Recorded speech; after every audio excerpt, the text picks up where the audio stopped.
To plan sapiens. So ഇന്നത്തെ ക്ലാസ്സിൽ bio ഇൻഫോർമാറ്റിക്സുമായിട്ട് relate ചെയ്തിട്ടുള്ള പ്രീവിയസ് ഇയേഴ്സ് ക്വസ്റ്റ്യൻസും കുറച്ച് മോഡൽ ക്വസ്റ്റ്യൻസും ആണ് ഡീറ്റെയിൽഡ് ആയിട്ട് ഡിസ്കസ് ചെയ്യുന്നത്. സോ നേരെ ക്വസ്റ്റ്യനിലോട്ട് പോകാം. ഇത് 2017 ചോദിച്ചിട്ടുള്ള ഒരു PYQ ആണ്. The primary goal of bioinformatics is to increase the understanding of biological processes which sets it apart from other approaches is its focus on developing and applying computationally intensive techniques to achieve various goals include question ഇവിടെ എന്താ question എന്ന് പറയുന്നത് കുറച്ച് confusing ആണ് അല്ലേ? Question മനസ്സിലാക്കാൻ തന്നെ കുറച്ച് പണിയുണ്ട്. അപ്പോൾ ഇവിടെ മെയിൻ ആയിട്ട് നമ്മൾ അണ്ടർലൈൻ ചെയ്യേണ്ടത് set it's apart from other approaches എന്നാണ്. ഇവിടെ ക്വസ്റ്റ്യൻ എന്താണെന്ന് വെച്ചാൽ നമുക്കറിയാം ബയോ ഇൻഫോർമാറ്റിക്സിന്റെ മെയിൻ എയിം എന്ന് പറയുന്നത് ബയോളജിക്കൽ പ്രോസസ്സിനെ കുറിച്ചുള്ള അണ്ടർസ്റ്റാൻഡിങ്ങിനെ ഇൻക്രീസ് ചെയ്യിക്കലാണ്. അപ്പൊ അതുകൂടാതെ ബാക്കിയുള്ള ടെക്നിക്സിൽ നിന്ന് ഈ ഒരു ബയോ ഇൻഫോർമാറ്റിക്സിനെ വ്യത്യസ്തമാക്കുന്നത് എന്താ?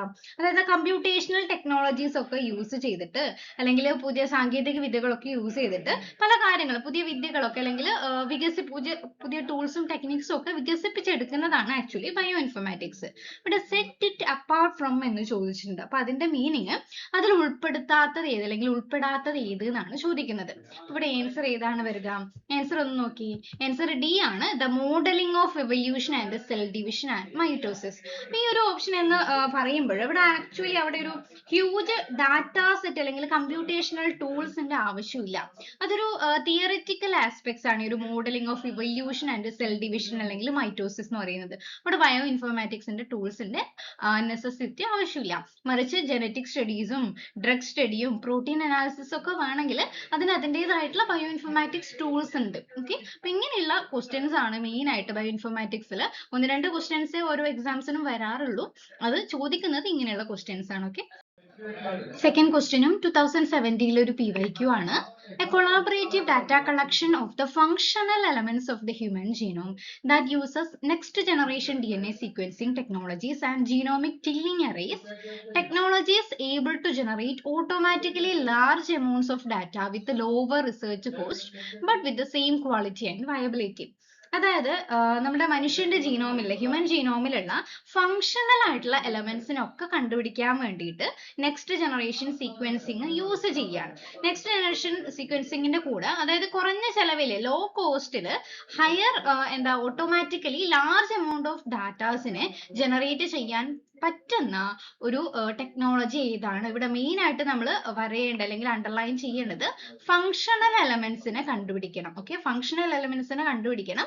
Automatically large amount of datas ചെറിയ പൈസയിൽ അല്ലെങ്കിൽ ചെറിയ കോസ്റ്റിൽ സെയിം ക്വാളിറ്റിയും വയബിലിറ്റിയും ഉള്ള ഇതിൽ വികസിപ്പിച്ചെടുക്കുന്ന ഒരു ടെക്നോളജി ഏതാണെന്നാണ് ചോദിച്ചിട്ടുള്ളത്. അപ്പൊ ഇവിടെ ആൻസർ ഏതാണ് വരിക? എൻകോഡ് പ്രൊജക്റ്റ് ആണ്. കാരണം ഈ ഒരു എൻകോഡ് പ്രൊജക്റ്റ് ആണ് കുറച്ചും കൂടി ഈ ഒരു ഫങ്ഷണൽ ആസ്പെക്ട്സിൽ എല്ലാം തിരിച്ചറിയുന്നത്. ഈ ഒരു എൻകോഡ് പ്രൊജക്റ്റ് എന്ന് പറയുമ്പോൾ എൻസൈക്ലോപീഡിയ ഓഫ് DNA എലമെന്റ്സ് ആണ്. ഓക്കെ, ഈ ഒരു ടേം പഠിച്ചു വെക്കുക.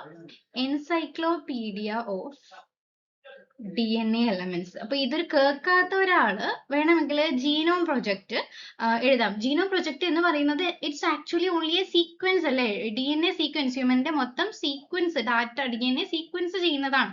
അവിടെ ഫംഗ്ഷനെ കുറിച്ചൊന്നും പറയുന്നില്ല. ഈ ഒരു എൻസൈക്ലോപീഡിയ എന്ന് പറയുമ്പോൾ DNAയുടെ ഫംഗ്ഷൻ എല്ലാ പാർട്ടിന്റെയും ഫംഗ്ഷനെ കുറിച്ച് എക്സ്പ്ലെയിൻ ചെയ്യുന്നുണ്ട്.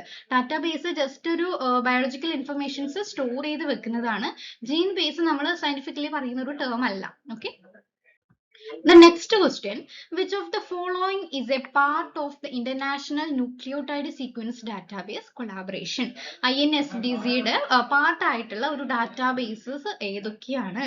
വളരെ സിമ്പിൾ ആയിട്ടുള്ള ക്വസ്റ്റ്യൻ ആണ്. Answer GenBank, EMBL, DDBJ. Okay, next ക്വസ്റ്റ്യനിലോട്ട് പോകാം. A bioinformatics tool which can be used to characterize the pangenome ആയിട്ട് റിലേറ്റ് ചെയ്തിട്ടുള്ള ബയോ ഇൻഫോർമാറ്റിക്സ് ടൂൾ ആണ് ചോദിച്ചിട്ടുള്ളത്.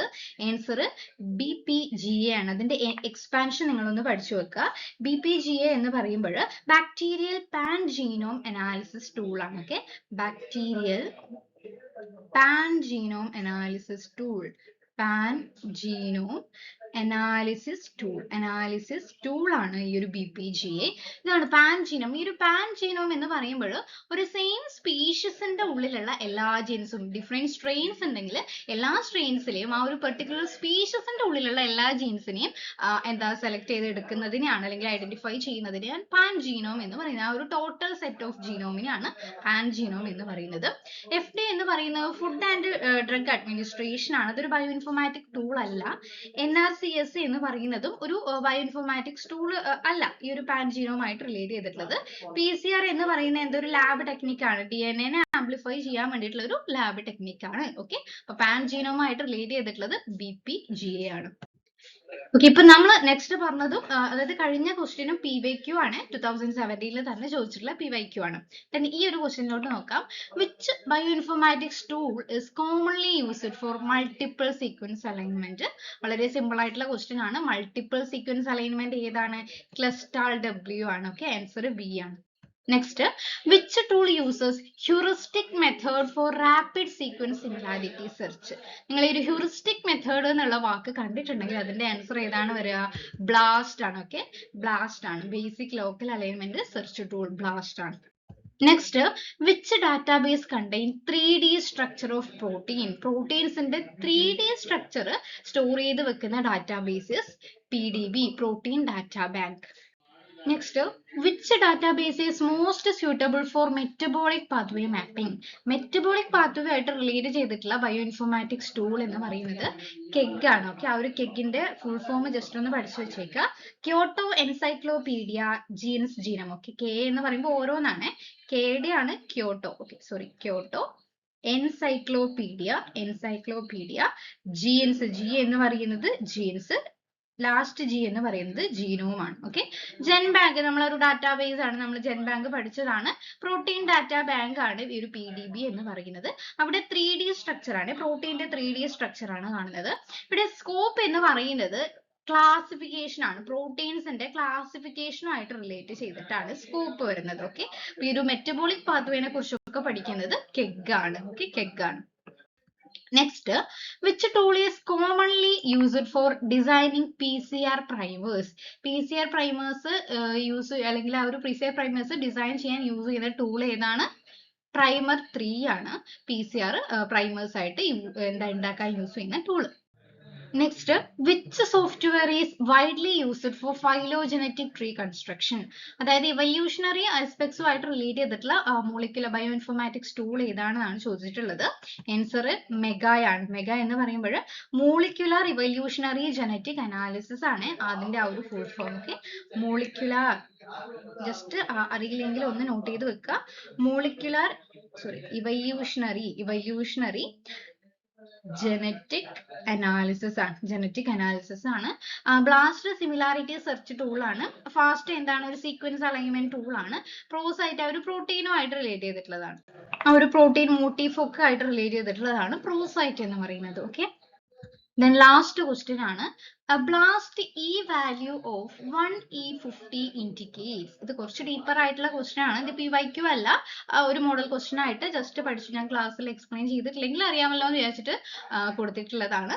അപ്പം ഈ ഒരു എന്താ ക്വസ്റ്റ്യൻ സീരീസ് നിങ്ങൾക്ക് ഹെൽപ്ഫുൾ ആയിട്ടുണ്ടെങ്കിൽ ആ ഒരു കമന്റ് ബോക്സിലും കൂടി ഒന്ന് പറയാൻ മറക്കരുത്. അപ്പൊ ലൈക്ക് ചെയ്യുക, ഹൈപ്പ് ചെയ്യുക, അപ്പൊ നിങ്ങളുടെ ഫ്രണ്ട്സിനും കൂടി ഷെയർ ചെയ്ത് കൊടുക്കുക. നിങ്ങളുടെ ഫീഡ്ബാക്കും കൂടി അവർ കമന്റിലൂടെ അറിയിക്കുക. ഓക്കെ, അപ്പൊ ലാസ്റ്റ് ക്വസ്റ്റ്യനിലോട്ട് പോകാം. ഈ ഒരു ബ്ലാസ്റ്റിലെ ഈ വാല്യൂ ഓഫ് 1E50 ഇൻഡിക്കേറ്റ് ചെയ്യുന്നത് ഹൈലി സിഗ്നിഫിക്കന്റ് സിമിലാരിറ്റി ഉണ്ട് എന്നതാണ്. ഓക്കെ, അപ്പൊ ഈ ഒരു ബയോ ഇൻഫോർമാറ്റിക്സ് റിലേറ്റ് ചെയ്തിട്ടുള്ള ക്വസ്റ്റ്യൻസ് ഇത്രയാണ്.